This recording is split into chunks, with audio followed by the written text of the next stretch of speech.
Wasabi Gangsters, it's me, Chance Dillon, here to talk to you about books, reading. Man, let me just say that we got quite a bit done this week as far as reading is concerned. Also some writing, so we'll get to that later in the video, but let's first talk about what I finished reading. Wow. I had to crush that last 20% of Empires and Dust by Ryan Cahill. This is book 4 in the Bound and the Broken series by Ryan Cahill, and I thoroughly loved everywhere we went in this book, and just sort of the things that we were turned on their heads in terms of narrative arcs and things that I was looking forward to. I had set expectations for myself as I was reading through and picking up on narrative framing and so on and so forth. And I was surprised, pleasantly. And we got a lot of things at the end of this book that landed so hard, and just emotional moments that were shocking, visceral, and provoked emotion. It was a very fulfilling read. There was a part between the 60 and 70% mark, I think, where I was sort of lulling, but it had nothing. I think it was just more where I was in the story and just how much was going on. It was more my brain putting the things together. I don't think it's a result of Ryan's work. I think it's more a result of myself. And then towards the end of this book, I mean, it really landed. This is probably my new favorite in the series, over Of War and Ruin. The last sentence of Darkness and Light really was what hooked me into the series, though I love the first book too. I cannot wait for the next book. I think it comes out in 2028. But there is The Truth, which is a novella I think that comes out this year or early 2027. And I can't wait to continue my journey through the Bound and the Broken series. Then I read Queen of the Black Coast, short story in Conan the Cimmerian. We got some epic scale battle in this one. We got some monsters showing up, some conflicts, some antagonists that were really interesting. We saw some, classic tropes brought into the story in a way, in terms of just internal dialogue and conversation between a court of people and making a decision. It was very good. I thoroughly am enjoying the writing of Robert E. Howard. And yeah. Oh, actually, really quick, let me grab this. Ignore me. Ignore my butt. Oh, and then I have look, I picked this up. I'm loving this book. I'm loving the ending. We got to a point in The Invisible Life of Addie LaRue by V.E. Schwab where, oh man, this is a great story. This is one that is provoking questions out of myself, just generally. And I love it. I love it very much. It is a very good story. We're, I think, at the back, 10% roughly, maybe 8% left. We just had a big moment. We're leading into this sort of climactic moment as well. But we had a big reveal here towards the end that did kind of turn me on my head a little bit. I had some expectations. I'd sort of seen where this was going in terms of a predictability standpoint.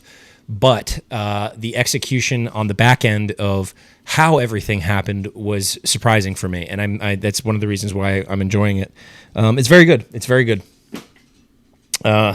And I know that I'm filming midday, actually, to beat the sun overhead. So no sunset.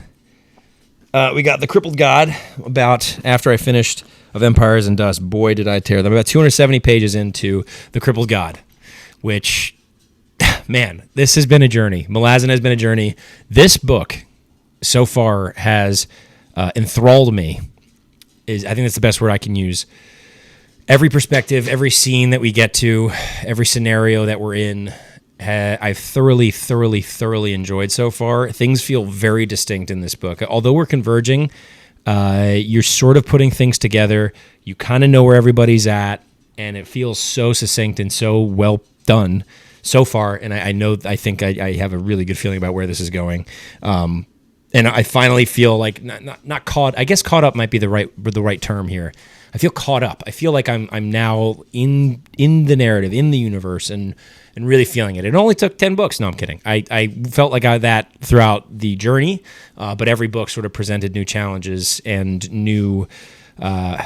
set new expectations, for that matter. But this one is really coming together so well, and I cannot wait to see where we're going with this. And I'm actually just realizing there's a Kachain Shamal on the cover of this. That's crazy that I just realized that. This is epic. This is my signed Stephen Erikson edition I got at the ICFA conference last year. Yeah, that is I'm probably going to tear through that. I'm going to try and tear through that because I just am thoroughly enjoying it. And then, of course, I got my physical arc here. We'll get to that later. There's another giveaway this week, the last giveaway of Mercy, Ill is the Fate. We got some Broken Binding mail. Got the Bone Shard War, the third book, I believe, in the series. I think it's the Drowned Empire. And this is the Andrea, again, these editions are freaking fantastic. Andrea Stewart is an author that I've been meaning to get to. I have no idea when I'm going to fit all this stuff in. I have a few trilogies to finish up, a few series to continue, and then I believe after I finish The Crippled God, the next big series I want to get into is The Wars of Light and Shadow by Janie Wirtz. In terms of just like massive scale. So I don't know how much epic fantasy I want to introduce into my life as far as new authors just yet. But I am going to be going back to Robin Hobb as well, and potentially the Throne of Glass series, because it's my understanding that that's like not, I don't want to say easy read, but it's an easier read in terms of being able to follow along the narrative. So that might be something that I get into. And then we have the Subterranean Press Midnight Tides to continue the collection of the Subterranean Press versions. The artwork in this is freaking amazing. These just feel so premium, and I can't wait to add it up there. I'm going to put a picture, I think, of the bookshelves I have up here on Instagram this week, so you guys can go over there. I do my giveaway for my physical arcs over there on Instagram for Mercy, Ill is the Fate, leading up to the March 31st release. You guys can go over and check that out on Instagram. And then we got a Jen Lyons book, Green and Deadly Things. I actually don't know much about this. This came in the Broken Binding fantasy subscription.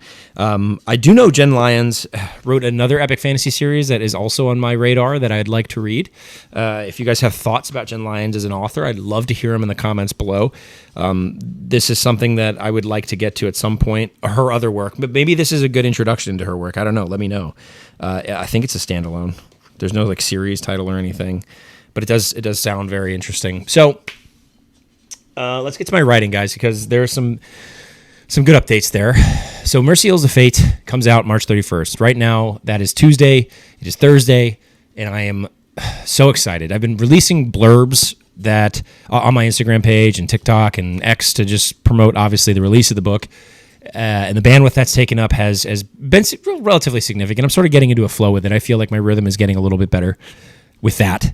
And in doing that, I think I'm starting to connect a lot more with the fact that it's going to be on the market and available for other people to experience. Actually, I know right now it is, and there's a great amount of reviews out there. I'm so grateful for everybody that's left them so far. And if you haven't and you read it, please do. It helps a lot. I'm grateful you read it. And we have an original composition coming out tonight from Nikhil Kopakar, and I have a conversation with him tomorrow. I will be uploading a thumbnail, I believe, today, later in the evening. And boy, I mean, it is so amazing to hear. He posted a teaser over on Instagram. I have a teaser as well in the Simon Vance announcement that I put in my newsletters over at ChanceDillonAuthor.com.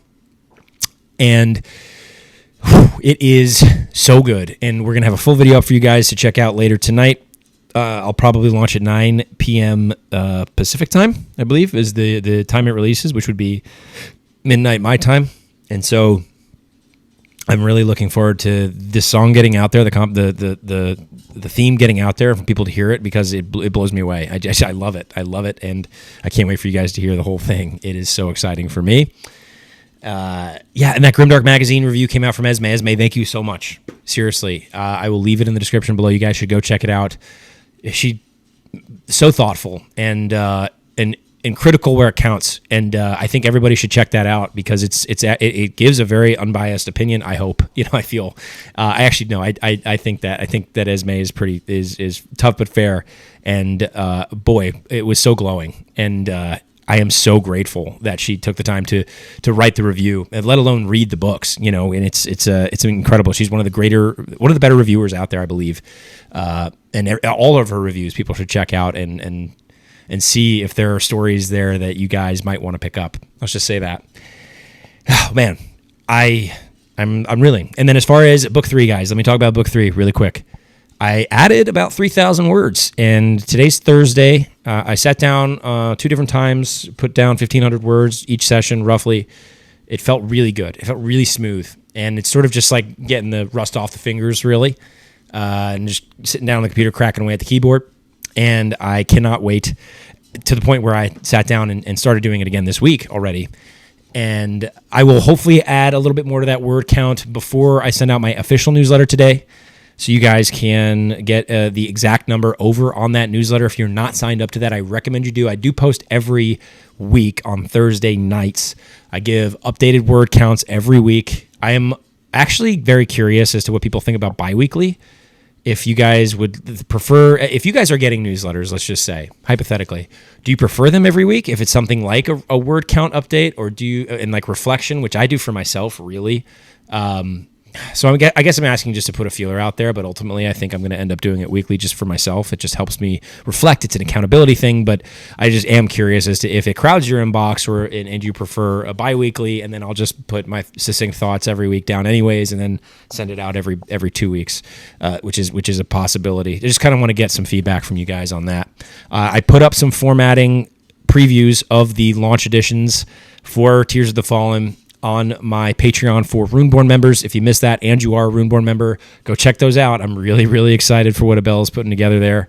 And oh boy, these are going to be some really fun editions that we will be running print with some gold foil typography, and I'm just so stoked. I can't wait.